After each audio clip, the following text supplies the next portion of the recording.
자, 교독을 하겠습니다. 여호와여, 어찌하여 멀리 서시며 어찌하여 환난 때에 숨으시나이까? 악한 자가 교만하여 가련한 자를 심히 압박하오니 그들이 자기가 베푼 꾀에 빠지게 하소서. 악인은 그의 마음의 욕심을 자랑하며 탐욕을 부리는 자는 여호와를 배반하여 멸시하나이다. 악인은 그의 교만한 얼굴로 말하기를 여호와께서 이를 감찰하지 아니하신다 하며 그의 모든 사상에 하나님이 없다 하나이다. 그의 길은 언제든지 견고하고 주의 심판은 높아서 그에게 미치지 못하오니 그는 그의 모든 대적들을 멸시하며 그의 마음에 이르기를 나는 흔들리지 아니하며 대대로 환난을 당하지 아니하리라 하나이다. 그의 입에는 저주와 거짓과 포악이 충만하며 그의 혀 밑에는 잔해와 죄악이 있나이다. 그가 마을 구석진 곳에 앉으며 그 은밀한 곳에서 무지한 자를 죽이며 그의 눈은 가련한 자를 엿보나이다. 사자가 자기의 굴에 엎드림같이 그가 은밀한 곳에 엎드려 가난한 자를 잡으려고 기다리며 자기 그물을 끌어당겨 가련한 자를 잡나이다. 그가 굽으려 엎드리니 그의 포악으로 말미암아 가련한 자들이 넘어지나이다. 그가 그의 마음에 이르기를 하나님이 지으셨고 그의 얼굴을 가리셨으니 영원히 보지 아니하리라 하나이다. 여호와여, 일어나옵소서. 하나님이여, 손을 드옵소서. 가난한 자들을 잊지 마옵소서. 어찌하여 악인이 하나님을 멸시하여 그 마음에 이르기를 주는 감찰하지 아니하리라 하나이까? 주께서는 보셨나이다. 주는 재앙과 원한을 감찰하시고 주의 손으로 갚으려 하시오니 외로운 자가 주를 의지하나이다. 주는 벌써부터 고아를 도우시는 이시니이다. 악인의 팔을 꺾으소서. 악한 자의 악을 더 이상 찾아낼 수 없을 때까지 찾으소서. 여호와께서는 영원 무궁하도록 왕이시니 이방 나라들이 주의 땅에서 멸망하였나이다. 여호와여, 주는 겸손한 자의 소원을 들으셨사오니 그들의 마음을 준비하시며 귀를 기울여 들으시고 고아와 압제당하는 자를 위하여 심판하사 세상에 속한 자가 다시는 위협하지 못하게 하시리이다. 아멘. 우리는 구원받은 백성이지만 아직 죄와 비참한 상태에 사로잡혀 있는 이 세상에서 살아가고 있습니다. 우리는 이 땅의 온갖 죄악과 불의를 경험하며 살아갑니다. 그런데 이러한 상황에 우리를 두시고 우리를 빚어가시는 것이 하나님의 뜻입니다. 우리는 주님 오실 때까지 탄식하며 믿음으로 인내하는 삶을 살 수밖에 없습니다. 그래서 하나님은 우리가 이러한 상황 가운데서 믿음으로 인내할 수 있도록 기도라는 은혜의 수단을 허락해 주셨습니다. 우리는 이 불의한 세상 가운데 살아가면서도 항상 기도하면서 낙심하지 말아야 합니다. 답답한 일을 경험할 때마다 시시로 하나님을 의지하고 그 앞에 마음을 토해야 합니다. 너희 중에 고난당하는 자가 있느냐? 저는 기도할 것이요 라고 했고 아무것도 염려하지 말고 오직 모든 일에 기도와 간구로 너희 구할 것을 감사함으로 하나님께 아뢰라고 했습니다. 그리고 어떻게 기도해야 할 줄 모르는 우리를 위해서 성령의 영감으로 기록된 시편이라는 기도를 우리에게 허락해 주셨습니다. 오늘 살펴볼 시편, 제 시편의 말씀도 역시 우리가 어떻게 기도해야 할지를 잘 보여줍니다. 이 말씀 자체가 기도이고요, 또 우리에게 어떻게 기도해야 될지를 가르쳐 주는 것입니다. 시편 9편이 감사의 시라면 제 시편은 탄원시입니다. 악인들은 형통한 삶을 살면서 가난한 의인들을 무지막지하게 핍박하고 하나님은 이러한 상황에 전혀 상관하지 않으시는 것처럼 보입니다. 그래서 시인은 하나님 앞에 답답함을 토로하면서 악인들을 심판해 주시기를 간구합니다. 그런데 이렇게 하나님 앞에서 마음을 토하고 간구하면서 공의로운 심판자이시며 가난한 자를 돌보시는 하나님을 바라보게 되고 하나님께 대한 믿음을 고백하고 찬양하게 됩니다. 자, 이 시편을 통해서 기도를 배우고 또 믿음을 배우게 되시기를 바랍니다. 자, 먼저 1절 말씀을 통해서 하나님 앞에 마음을 토하는 시인의 모습을 봅니다. 시인은 하나님 앞에 나와 답답한 마음을 토로하죠. 우리 1절 다 같이 읽어볼까요? 시작. 여호와여 어찌하여 멀리 서시며 어찌하여 환난 때 숨으시나이까. 자, 얼마나 답답하면 이렇게, 얼마나 안타까우면 이렇게 하나님 앞에 부르짖겠습니까? 그런데 이렇게 토로하는 것은 실제로 하나님이 멀리 서시고 환난 때 숨으신다는 것이 아니고 외적인 상황으로 볼 때 그렇게 느껴진다는 것입니다. 자, 시인이 이걸 다 알죠. 하나님이 살아계셔서 하나님의 섭리가 미치지 않는 곳은 단 1mm도 없다는 것을 신이 너무나도 잘 알고 있어요. 그렇지만 막상 이 현실에서 그 감당기 어려운 문제들에 직면하다 보면은 마치 하나님이 멀리서 계시고 환난 때 하나님이 얼굴을 숨기시는 것처럼 그렇게 느껴질 때가 있는 것입니다. 악인들이 형통한 삶을 살면서 가난한 의인들을 압제하는데 하나님은 전혀 상관하지 않고 있는 것처럼 보이기 때문입니다. 그래서 아무리 경건한 사람이라도 항상 하나님이 하시는 일이 다 이해될 수는 없다는 것을 알 수 있어요. 아무리 믿음이 좋아도요, 모든 일에 대해서 다 하나님이 신뢰가 되고 항상 기쁘고 항상 감사하고 이럴 수는 없어요. 왜냐하면 하나님의 생각은 우리의 생각보다 너무나도 높으시기 때문입니다. 우리 아이들이 아무리 착해도 이 부모의 생각을 다 이해할 수 있어요, 없어요? 그래서 때로는 부모가 원망스러울 때가 있는 거예요. 부모를 사랑하고 신뢰하지만 그러나 도무지 왜 부모가 이거를 허락해 주지 않는지, 왜 나의 소원을 들어주지 않는지 그것이 납득이 되지 않아 가지고 막 투정 부리고 원망할 때가 있죠. 그것처럼 하나님은 너무 높으시기 때문에, 자, 하나님께 이렇게 말씀하셨어요. 여호와의 말씀에 내 생각은 너희 생각과 다르며 내 길은 너희 길과 달라서 하늘이 땅보다 높음같이 내 길은 너희 길보다 높으며 내 생각은 너희 생각보다 높으니라. 이스라엘 백성을 향한 그 언약을, 이스라엘 백성이 주신 언약을 성취하기 위해서, 아브라함과 이삭과 야곱에게 주신 그 언약을 성취하기 위해서 요셉이 죽은 다음에 이스라엘 민족을 그냥 노예로 만들어 버리잖아요.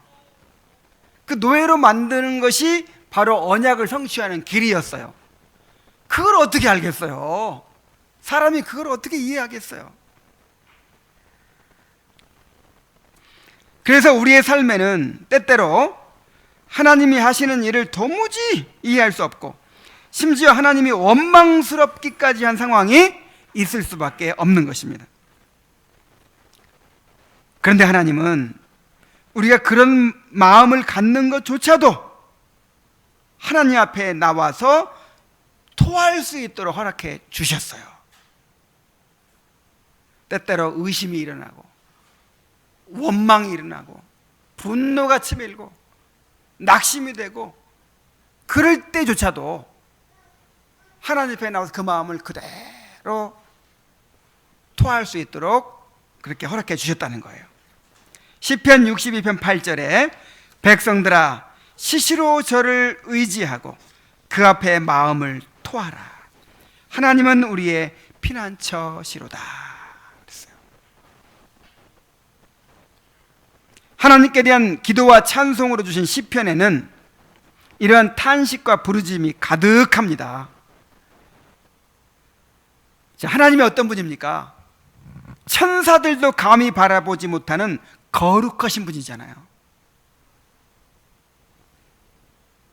그런데 우리가 하나님 앞에 나와서 부정적인 감정을 쏟아놓고 탄식하고 부르짖는 것을 하나님께서 내치지 않으시고 다 받아주신다는 것입니다. 우리의 하늘의 아버지가 얼마나 자비하신 분인지 이것을 통해서 깊이 깨닫게 되시기를 바랍니다. 그런데 한편으로 생각하면 이렇게 고통 가운데서 하나님께 나아가 마음을 토하는 것은 하나님을 사랑하고 하나님을 신뢰하는 사람만이 할 수 있는 일입니다. 어찌하여 멀리 서시며 어찌하여 환난 때 숨으시나이까. 자, 이렇게 막 원망하는 것처럼 부르짖으니까 이 사람이 이거 믿음이 없는 사람 아니야? 이렇게 생각할 수 있는데 그게 아니라는 거예요. 이 사람은 그만큼 하나님을 사랑하고 하나님을 신뢰하기 때문에, 하나님과의 관계가 그만큼 깊기 때문에 그렇게 분노를 가지고도, 원망스러운 마음을 가지고도 딴 데로 가지 않고 어디로 가요? 하나님한테 가서 하나님 앞에 그 마음을 쏟아 놓을 수가 있는 것입니다.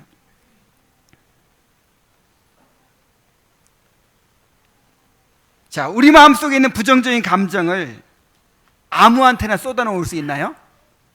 별로 가깝지 않은 사람, 별로 내가 신뢰하지 않고 별로 관계가 깊지 않은 사람에 쏟아 놓을 수 있나요?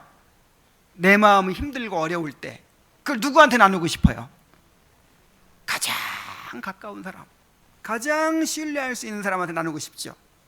근데 이 시인은 그게 누구였어요? 하나님이었어요. 마음이 답답해질 때, 어디 마음 둘 데가 없을 때, 이 사람은 사람을 찾는 것이 아니라 누굴 찾아요? 하나님을 찾은 거예요. 하나님을 사랑하지 않고 하나님을 신뢰하지 않는 사람은요, 이렇게 고통과 상처가 있을 때 하나님 앞에 나아가지 않습니다. 하나님이 이렇게 하시니 나도 어쩔 수 없다.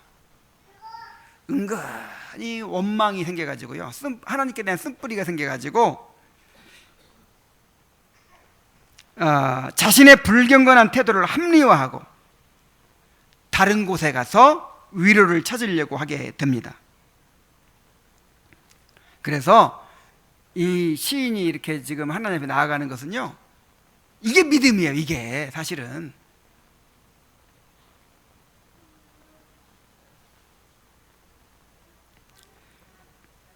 우리가 아무리 마음이 어려운 상황에 있더라도 하나님 앞에 나아가 마음을 쏟아놓을 수 있는 그런 사람들이 되어야 할 줄로 믿습니다.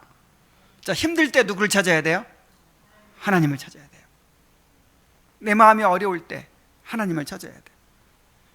그리고 찾으라고 하시잖아요. 오라고 하시잖아요. 내게로 오라고 하시잖아요.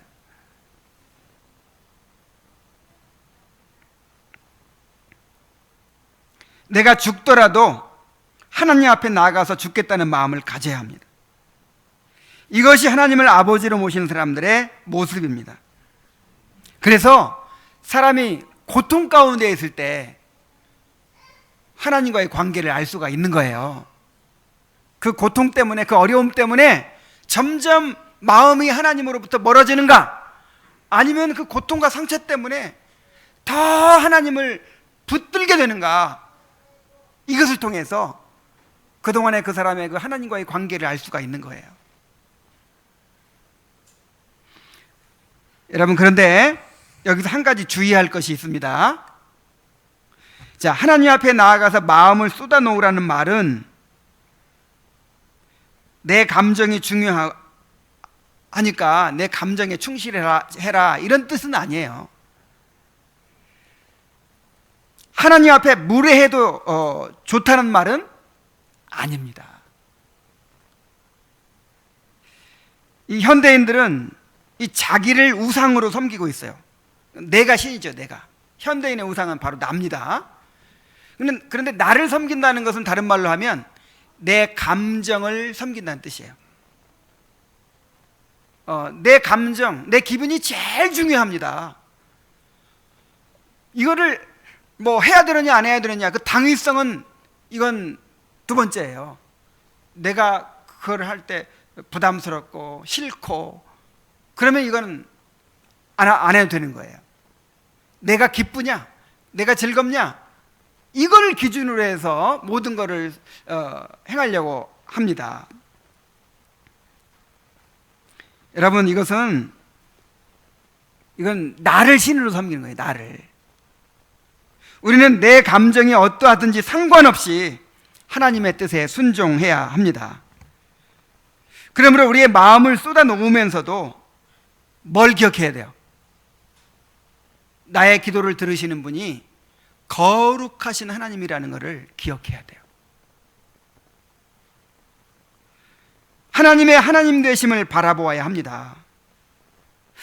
여러분, 아무리 내가 힘들고 어려워도 우리가 감사의 의무가 있다고 그랬죠. 찬양의 의무가 있다고 그랬죠. 하나님의 하나님 되심을 인정해야 될 의무가 있다고 했죠. 그래서 너무 힘들고 어려워서 하나님 앞에 내 부정적인 감정을 쏟아놓고 그러면서도 하나님을 바라봐야 되는 거예요. 하나님을 바라보고 믿음을 고백하고 하나님을 찬송하게 되어야 합니다. 또한 나의 이 부정적인 감정을 쏟아놓으면서 나 자신의 죄를 발견해야 돼요. 죄를. 그래서 하나님께 대한 찬양으로, 감사로, 그리고 내 죄를 회개하는 것으로 맞춰져야 돼요. 거룩하신 하나님 앞에 나와서 그냥 원망만 하고 마는 거예요? 이건 정말 무례한 일이죠. 그리고 도움도 안 되고, 이거는 뭐 그냥 내 감정을 뭐 해소하라는 그런 게 아니에요. 하나님 앞에 나와서 마음을 쏟아놓으라는 건요, 하나님의 마음을 쏟아놓고 하나님의 임재를 누리라는 거예요. 여러분, 기도는 호흡이라고 하죠. 호흡이 뭡니까? 내 속에 있는 이 더러운 공기를, 이산화탄소를 내뿜고 그 다음에 신선한 산소를 들이마시는 거죠. 바로 그거예요. 하나님 앞에 나와서 우리 안에 있는 모든 부정적인 감정을 쏟아놓고, 죄를 쏟아놓고, 뭐 두려움과 염려와 근심과 분노와 다 이런 것들 쏟아놓고, 그 다음에 하나님을 바라보면서 천국의 공기를 들이마시는 거예요. 하나님의 위로와 용서와 그 다음에 하나님의 그 약속과 그 하나님께서 내게 허락하신 그 은혜를 바라보고 그것으로 채우는 거예요. 그래서 호흡이에요, 호흡.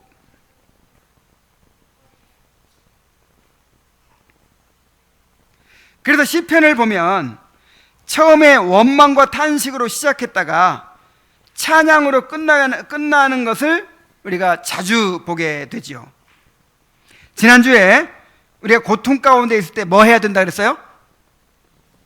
찬양과 감사를 드려야 된다고 했는데, 자, 찬양과 감사를 드려야 된다고 했는데 그냥 처음부터 찬양과 감사가 나올 수도 있어요. 처음부터 하나님을 바라보고 믿음의 고백을 할 수도 있어요. 제가 일생에서 가장 슬펐을 때가 언제냐면, 제 동생이 정말 객지에 나가가지고 정말 고생하던 동생이 어느 날 교통사고로 죽었다는 소식이 온 거예요. 어머니 돌아가시고 이제 정말 그렇게 불쌍하게 큰 동생인데, 그래 늘 마음에 그렇게 안타까운 동생인데 죽었다는 소식이 온 거예요. 저는 어머니가 돌아가신 것보다 더 그때가 슬펐어요. 어머니는 이제 천국 갔다고 생각하니까, 천국 가셨다고 생각하니까 위로가 있었는데, 그 동생은 이제 혼자 막 나가서 객지에 살면서 교회를 안 나갔어요. 그래서 천국에 갔다는 그런 확신을 할 수가 없는 거예요. 그냥 그때는 마음이 무너져 내리고 어찌할 수가 없네, 그 소식을 듣는 순간. 그때 어떻게 해야 되겠어요? 그때 하나님을 바라볼 수밖에 없더라고요. 하나님을. 그럼 나도 모르게 입에서 나오는 말이, 하나님은 선하십니다. 하나님은 옳으십니다. 하나님이 하시는 일은 다 옳으십니다. 이렇게 하나님의 하나님 되심을 바라보고, 그 하나님의 선하심을 바라보고 완전한 섭리를 바라보는 것이, 그거밖에 나에게 위로가 될 것이 없더라고요. 하나님의 주권,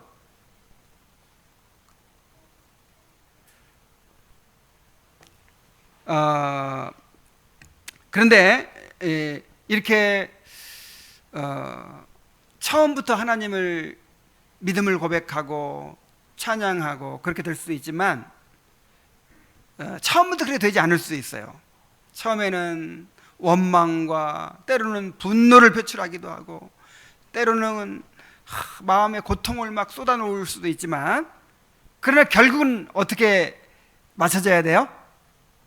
하나님께 대한 찬양으로, 자신의 죄를 회개하는 것으로, 또 이제 믿음으로 행할 것을 다짐하는 것으로 그렇게 맞춰져야 돼. 일부러 그렇게 하려고 해서도 그렇지만 그렇게 돼요. 진정으로 하나님 앞에 나와서 이렇게 쏟아놓다 보면은 그렇게 맞춰져요. 이게 기도예요, 이게.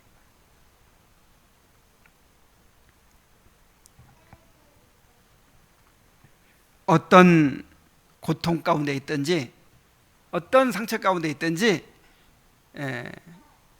어떤 낙심과 절망 가운데 있든지, 그것을 끌어안고 하나님 앞으로 달려나가시기 바랍니다.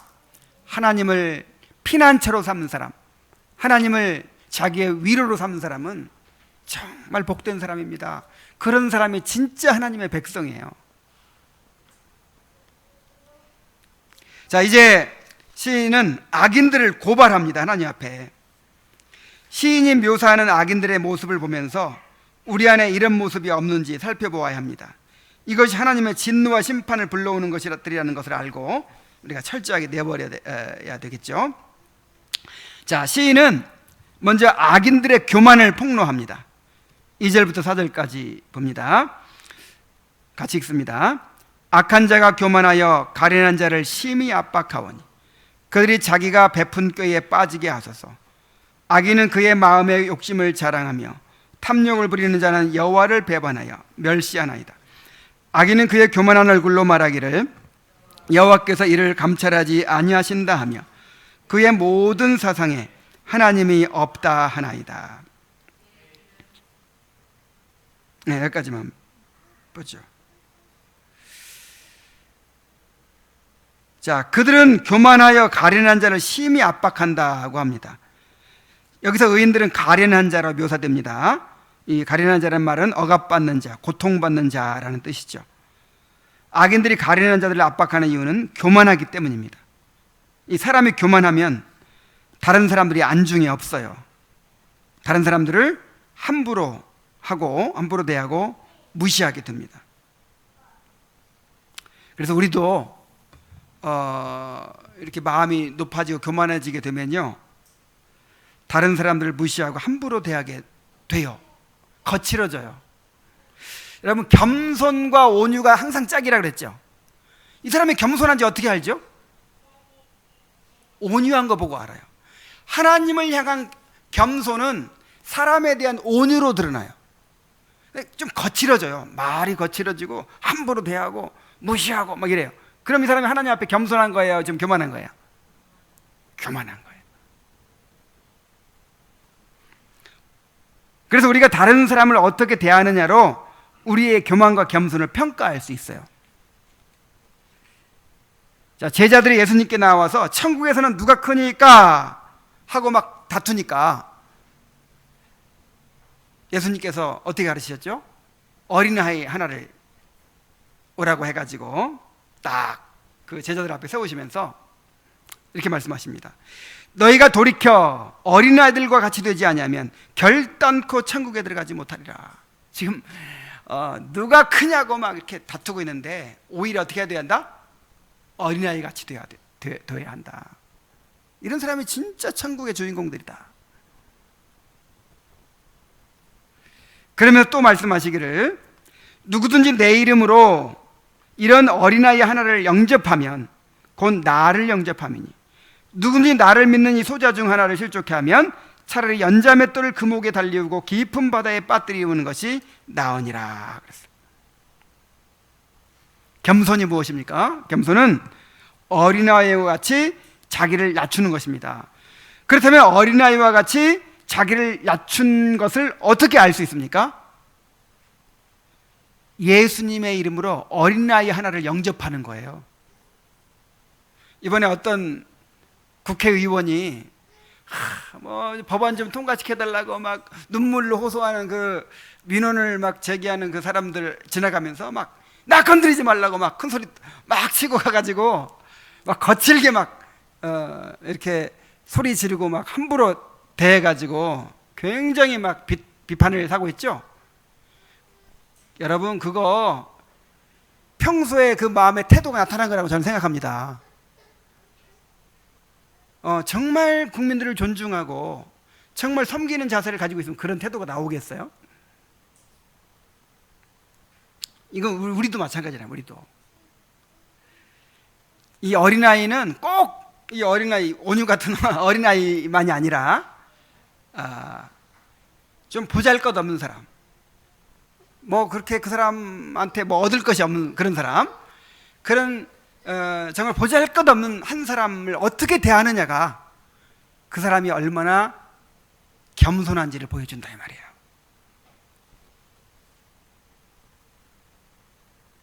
자, 또한 그들은 마음의 욕심을 자랑한다 그랬습니다. 자, 세상에 돈 있고 힘 있는 사람들은 돈 자랑을 하고 힘 자랑을 하죠. 자, 돈 있고 힘 있는 게 왜 자랑입니까? 이것을 통해서 자기들이 원하는 것은 무엇이든지 다 할 수 있다는 것을 과시하는 겁니다. 죄의 본질은 스스로 하나님 노릇하는 거죠. 그래서 사람들은요, 어떻게든지 자기가 하나님 되려고 해요.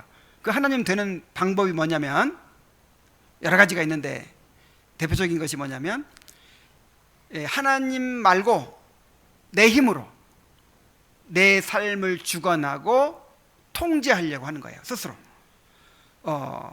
이제 이 땅의 자원을 쌓아가지고 그걸 통해서 내 삶을 스스로 주관하고 스스로 통제해요. 그러면서 만족감을 얻는 거예요.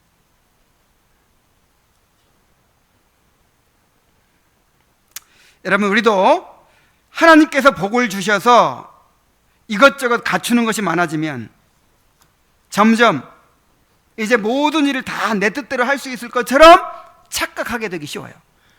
계획을 이렇게 세워가지고 이렇게 달성하고 정말 몇 가지 이루어지고 나면 이제 이 효능감이라고 하는 게 생겨가지고 이제 내가 뭔가를 이제 내 마음대로 할 수 있을 것처럼 그렇게 생각합니다. 하나님이 주신 것들을 가지고 이렇게 교만하게 되지 않도록 조심해야 돼요. 하나님께서 허락지 않으시면 어떤 일도 우리 뜻대로 된 일이 없어요. 아무리 많은 것들을 갖추고 준비를 해도 정말 하나님 허락지 않으시면 어떤 것도 우리 마음대로 이룰 수가 없어요. 자, 또한 그들은 탐욕을 부리는 자여 여호와를 배반하여 멸시하는 자들이라고 했습니다. 탐욕을 부린다는 말은 폭력을 통하여 남의 것을 빼앗는 것을 말하는 것이고, 배반하여 멸시한다는 말은 하나님께서 복을 주실수록 하나님을 멀리하고 하나님을 멸시한다는 것입니다. 자, 이것이 악인들의 특징이에요. 그런데 우리 안에도 죄성이 있기 때문에 이런 이제 경향성이 있어요. 우리가 탐욕 때문에 남의 것을 빼앗지는 않더라도 하나님이 복을 주셔서 이것저것 의지할 것이 많아지면 하나님을 점점 멀리하고 하나님을 멸시하게 되기 쉽습니다. 이렇게 되지 않도록 조심해야 됩니다. 하나님께서 복을 주실수록 더욱 하나님을 가까이 하고 하나님을 의지하는 그런 사람이 되시기를 바랍니다.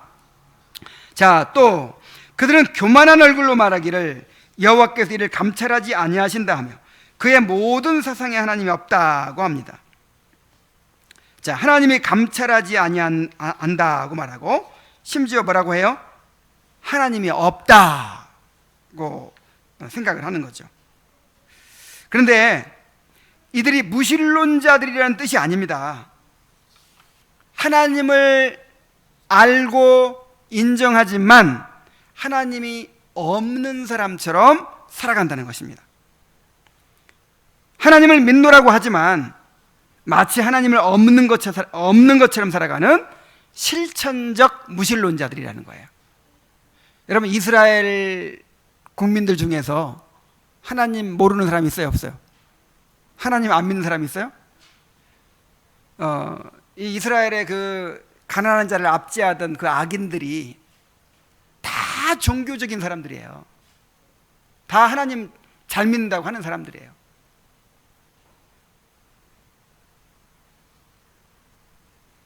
그런데 경건을 잃어버리게 되니까 마치 하나님이 없는 사람처럼 그렇게 살아가는 것입니다. 진정한 경건은 내가 살아계신 하나님 앞에 있는 것처럼 그렇게 살아가는 것입니다. 모든 일에서 거룩하신 하나님을 의식하면서 행하는 것입니다. 자, 시인이 지금 악인들의 뭘 고발했어요? 이 교만.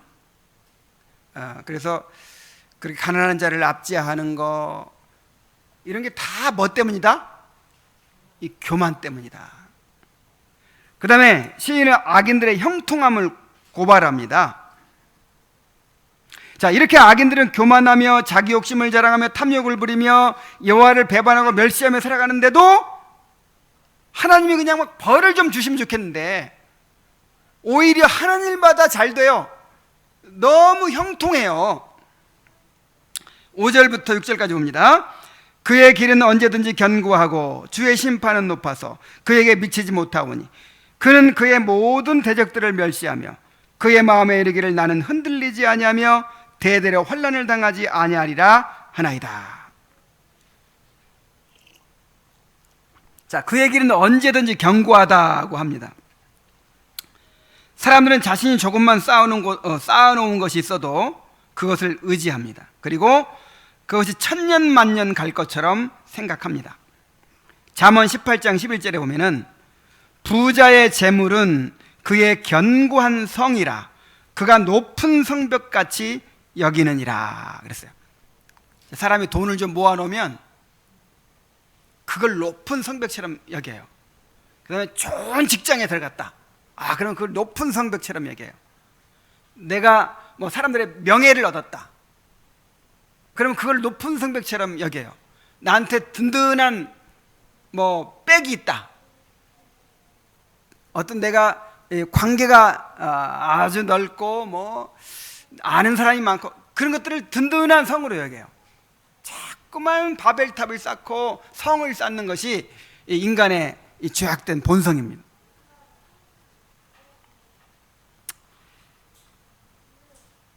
그래서 참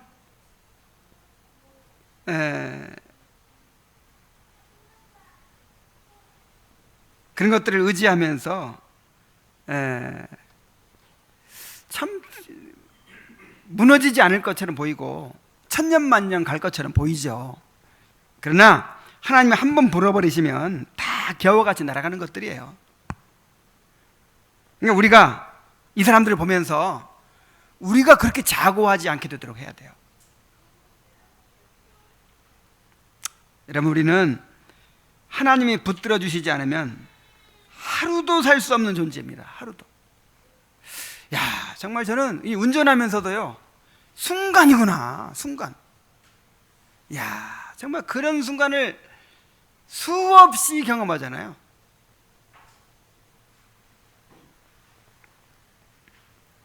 또 주의 심판은 너무 높아서 그에게 미치지 못하기 때문에 그는 그의 모든 대적들을 멸시한다고 합니다.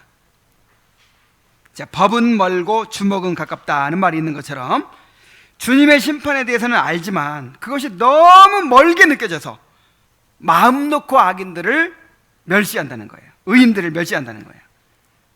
전도서 8장 11절에 악한 일에 대한 징벌이 속히 실행되지 않으므로 인생들이 악을 행하기에 마음이 담대하도다 그랬어요. 다 알아요. 뭐 죄 받는다 이런 말 있잖아요. 죄 지면 값을 치른다는 건 다 거의 뭐 본능적으로 알아요. 근데 그게 문제가 뭐냐면 너무 멀어. 너무 멀어요. 멀게 느껴지는 거예요. 그냥 죄 하나 지면 당장 벼락 때리고 그러면 그게 가깝게 느껴질 텐데 속히 실행되지 않기 때문에 너무 멀게 느껴요. 그러니까 마음 놓고 그렇게 죄를 짓고 사는 거예요. 그러나 죄에 대한 심판과 징계가 속히 임하지 않는 것은 결코 하나님이 죄를 가볍게 여기시는 것이 아닙니다. 하나님이 심판하시기 위해서 그 죄를 쌓아두시는 것입니다.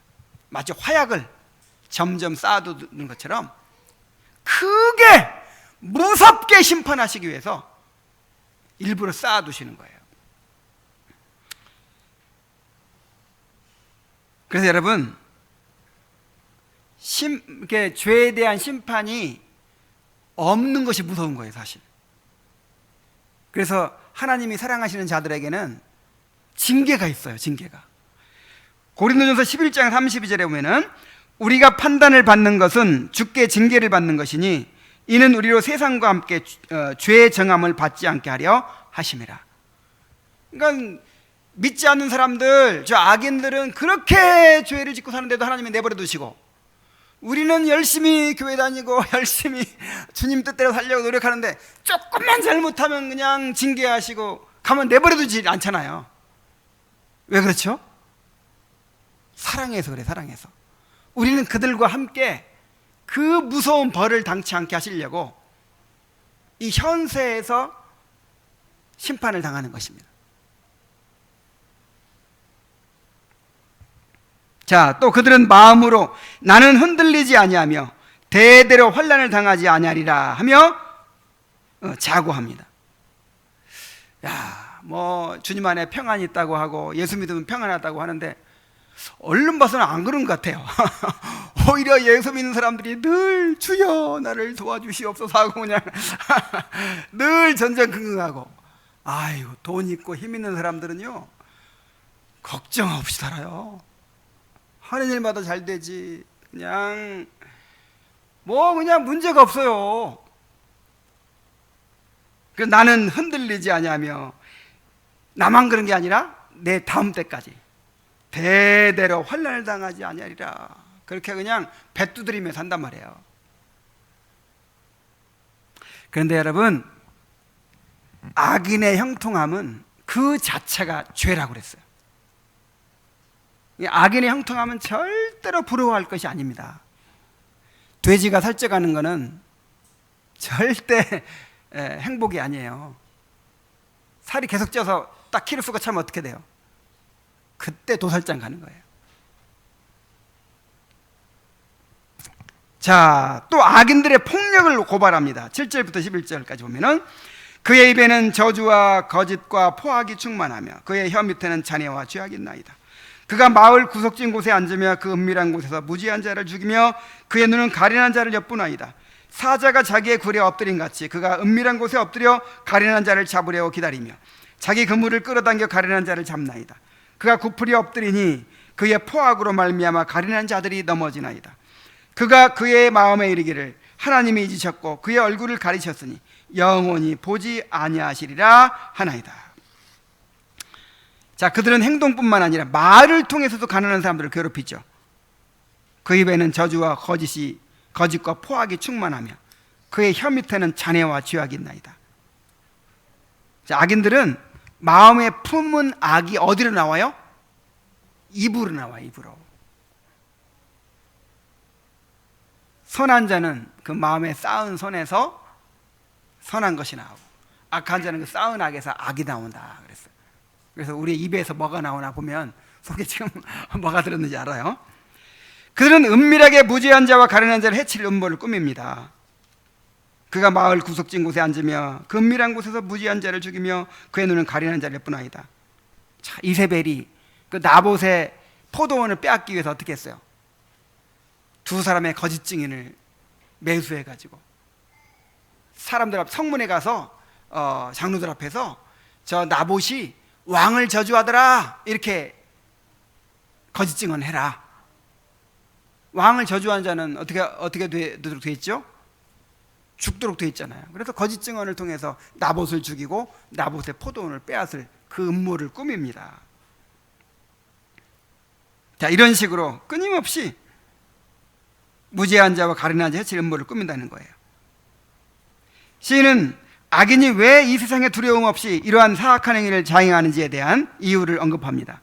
11절에 그가 그 마음에 이르기를 하나님이 잊으셨고 그의 얼굴을 가리셨으니 영원히 보지 아니하시리라 하나이다. 그러니까 하나님이 당장 간섭하시지 않는다고 생각하니까 이런 죄가 나오는 거예요. 이런 악이 나오는 거예요. 자, 이렇게 이제 시인이 악인들의 교만을 고발하고 그들의 형통함을 고발하고 그들의 그 폭력, 의인에 대한 그 거짓과 폭력을 고발해요. 여러분, 하나님 앞에 가서 이렇게 쏟아 놓으세요. 하나님 앞에 가서 고발하세요. 하나님께 심판을 맡기세요. 자, 이렇게 고발한 다음에 이제 하나님의 심판을 간구하며 하나님께 대한 믿음을 고백합니다. 자, 먼저 하나님의 심판을 간구하죠. 12절부터 15절까지. 여호와여 일어나옵소서, 하나님이여 손을 드옵소서, 가난한 자들을 잊지 마옵소서. 어찌하여 악인이 하나님을 멸시하여 그의 마음에 이르기를 주는 감찰하지 아니하리라 하나이까. 주께서는 보셨나이다. 주는 재앙과 원한을 감찰하시고 주의 손으로 갚으려 하시오니 외로운 자가 주를 의지하나이다. 주는 벌써부터 고아를 도우시는 이신이이다. 악인의 팔을 꺾으소서, 악한 자의 악을 더 이상 찾아낼 수 없을 때까지 찾으소서. 자, 시인은 하나님의 즉각적인 심판을 간구하죠. 여호와 일어나옵소서, 하나님의 손을 드옵소서, 가난한 자를 잊지 마옵소서. 여기서 의인들을 가난한 자로 묘사하죠. 하나님은 가난하여 오직 하나님만을 의지하는 자들의 편이 되십니다. 이것을 알기 때문에 가난한 자들을 잊지 말아달라고 간구하는 것입니다. 또 시인은 악인들이 하나님을 멸시하며 마치 하나님이 보시지 않는 것처럼 마음 놓고 악을 행하고 있는 것에 분노하고 있어요. 13절에 어찌하여 악인이 하나님을 멸시하여 그의 마음에 이르기를 주는 감찰하지 아니하리라 하나이까. 아니, 악인들이 이렇게 하고 있는데 왜 하나님이 그들을 벌하지 않고 계시는 것입니까? 자, 그러나 그냥 어찌하여 하는 말만 하고 있지 않아요. 그는 하나님을 바라봅니다. 그는 하나님을 바라보면서 하나님이 공의로운 심판자이심을 고백합니다. 14절에 주께서는 보셨나이다. 주는 재앙과 원한을 감찰하시고 주의 손으로 갚으려 하시오니. 여러분, 하나님을 바라보면요 저절로 이런 깨달음이 생겨요. 그렇지 않습니까? 그냥 문제만 바라보고 이런 절망적인 상황만 바라보면은 우리가 낙심할 수밖에 없는데, 이거를 하나님 쏟아놓고 눈을 들어 하나님을 바라보면 하나님은 하나님이시잖아요. 하나님은 창조주시고 그 창조하신 세계를 완전하게 섭리하시는 분이잖아요. 하나님은 언약을 주시고 그 언약을 신실하게 이루시는 분이잖아요. 하나님은 이 모든 일을 통해서 합력하여 선을 이루시는 분이잖아요.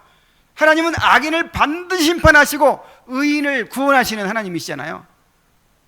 하나님 불꽃 같은 눈으로 악인들의 모든 죄악을 감찰하고 계시는 분이잖아요. 그래서 주께서는 보셨나이다. 이렇게 고백하는 거예요.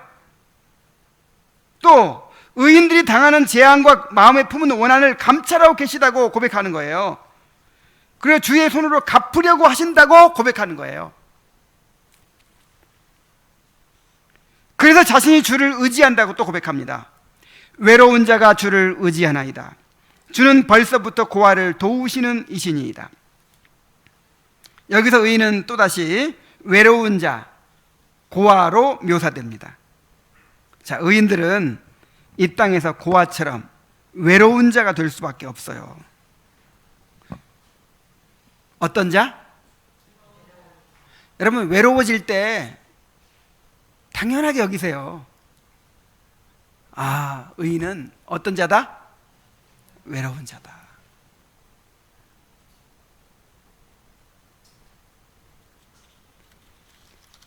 그러나 하나님은 외로운 자와 고아들의 보호자가 되십니다. 시인은 악인들을 철저히 심판해달라고 간구합니다. 악인의 팔을 꺾으소서. 악한 자의 악을 더 이상 찾아낼 수 없을 때까지 찾으소서. 자, 이 의인들은 스스로 원수를 갚으려 하지 않습니다. 그는 오직 모든 것을 공의로 심판하시는 하나님께 심판을 맡기고 기다립니다. 왜냐하면 하나님은 지금까지 고아를 돌보아 주셨으며 앞으로도 고아와 가난한 자를 도와주실 것을 알고 있기 때문입니다. 자, 이제 16절부터 18절에서요, 하나님께 마음을 토하고 또 이 악인들을 고발하고 심판해 주시기를 간구한 시인은 이제 하나님을 바라보면서 믿음의 고백을 합니다. 드디어 찬양을 하는 거예요. 찬양을. 자, 16절부터 18절까지를 다 함께 읽습니다. 시작. 여호와께서는 영원 무궁하도록 왕이시니 이방 나라들이 주의 땅에서 멸망하였나이다. 여호와여, 주는 겸손한 자의 소원을 들으셨사오니 그들의 마음을 준비하시며 귀를 기울여 들으시고 고아와 압제당하는 자를 위하여 심판하사 세상에 속한 자가 다시는 위협하지 못하게 하시리이다. 자, 잘 보세요. 시인은 원수들의 위협에서 눈을 돌이켜서 영원한 왕이신 하나님을 바라봅니다.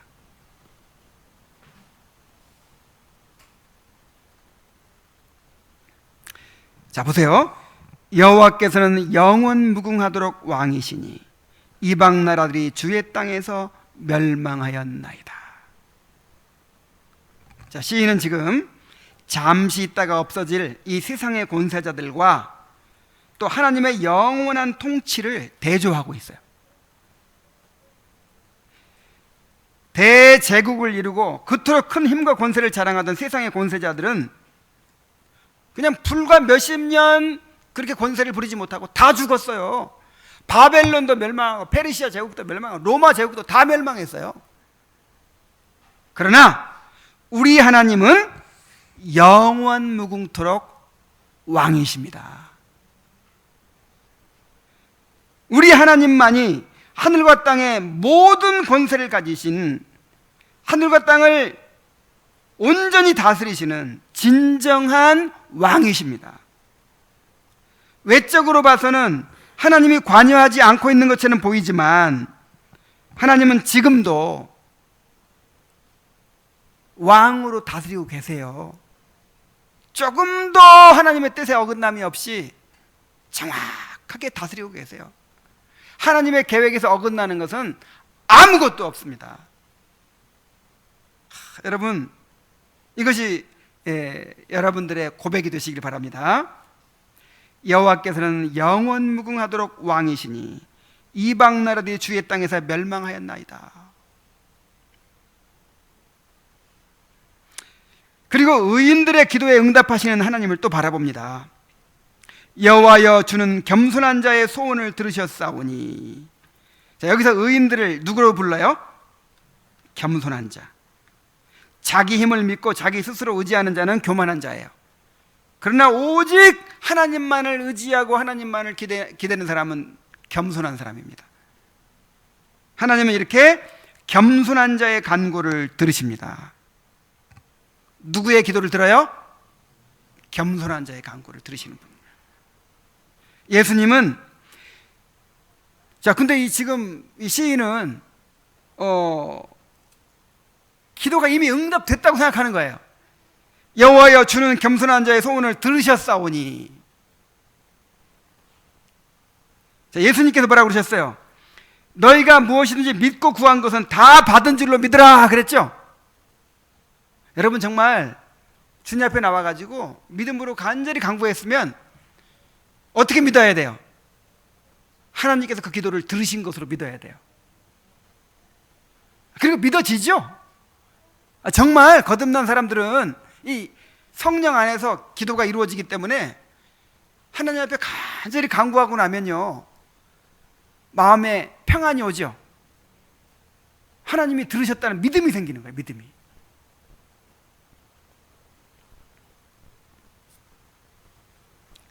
이제 하나님이 의인들의 기도에 어떻게 응답하시는지를 또 이야기합니다. 자, 어떻게 응답하십니까? 먼저 그들의 마음을 준비하시며 라고 말합니다. 준비하시며 라는 말은 확고하게 하다, 견고하게 하다라는 뜻이에요.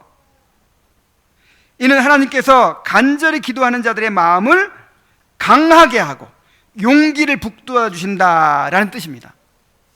자, 마음을 준비하게 하시며 라는 말이 마음을 이렇게 강하게 하신다, 마음을 격려하신다, 그런 말이에요. 마음에 평안을 주시는 거죠. 확신을 주시는 거죠. 이것이 기도의 능력입니다. 여러분, 기도하면 환경이 당장 변화되지 않더라도 마음이 변화됩니다. 이것이 기도의 능력이에요. 시편 34편 4절에 보면은 내가 여호와께 구하매 내게 응답하시고 내 모든 두려움에서 나를 건지셨도다. 자, 여러 가지 두려운 상황 가운데서, 너무너무 두렵고 염려가 되는 상황 가운데서 하나님 앞에 다 그것을 쏟아놓고 구했더니 어떻게 되더라? 이 모든 두려움에서 내가 건짐받았어요. 또 빌립보 4장 6절 7절에 아무것도 염려하지 말고 오직 모든 일에 기도와 간구로 너희 구할 것을 감사함으로 하나님께 아뢰라. 그리하면 모든 지각에 뛰어난 하나님의 평강이 그리스도 예수 안에서 너희 마음과 생각을 지키시리라. 여러분, 기도는 우리에게 평강을 줍니다. 기도는 우리에게 힘을 줍니다. 기도는 우리에게 용기를 줍니다. 담대함을 갖게 만듭니다. 시인은 결국 하나님이 악인들을 심판하실 것을 바라봅니다. 귀를 기울여 들으시고 고아와 압제당하는 자를 위하여 심판하사 세상에 속한 자가 다시는 위협하지 못하게 하시리이다. 정말 이런 확신을 갖는 거예요. 자, 그런데 여기서는 의인들을 고아와 압제당하는 자라고 부르죠. 하나님은 항상 고아와 압제당하는 자의 편이십니다.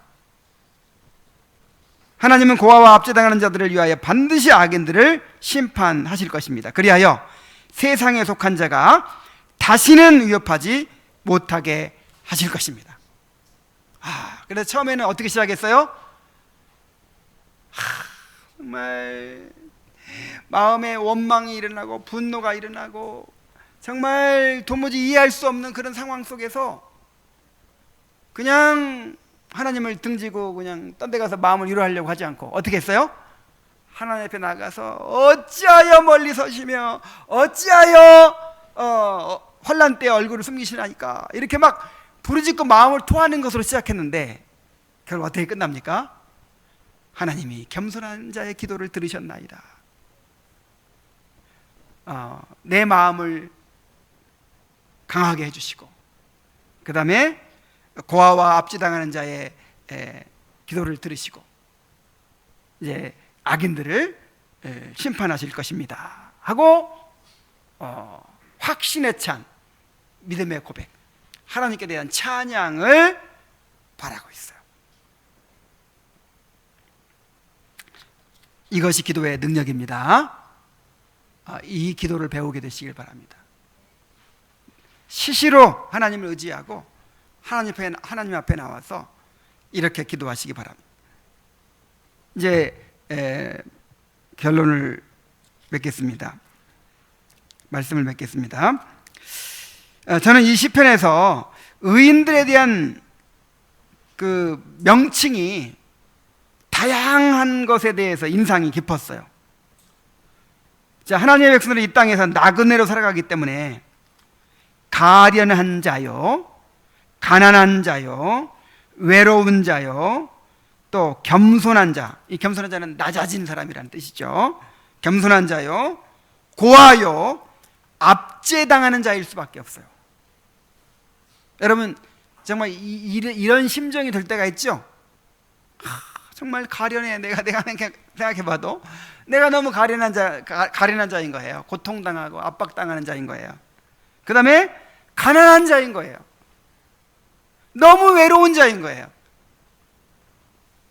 또 하나님만밖에 의지할 데가 없는 그런 겸손한 자인 거예요. 고아 같아요. 내가 고아. 또 압제당하는 자예요. 여러분 이렇게 느껴질 때 하나님을 바라보시기 바랍니다. 하나님은 이런 사람들의 편이라 이 말이에요.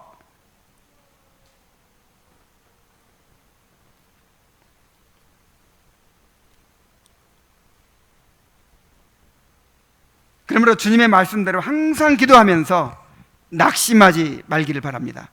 시시로 하나님 앞에 나와서 마음을 쏟아놓으면서 공의로운 심판자요, 가련한 자를 구원하신 하나님을 바라보게 되시기를 바랍니다. 하나님은 우리와 함께 하시며 반드시 악인들을 심판하시고 의인들에게 풍성한 상급으로 갚아주실 것입니다.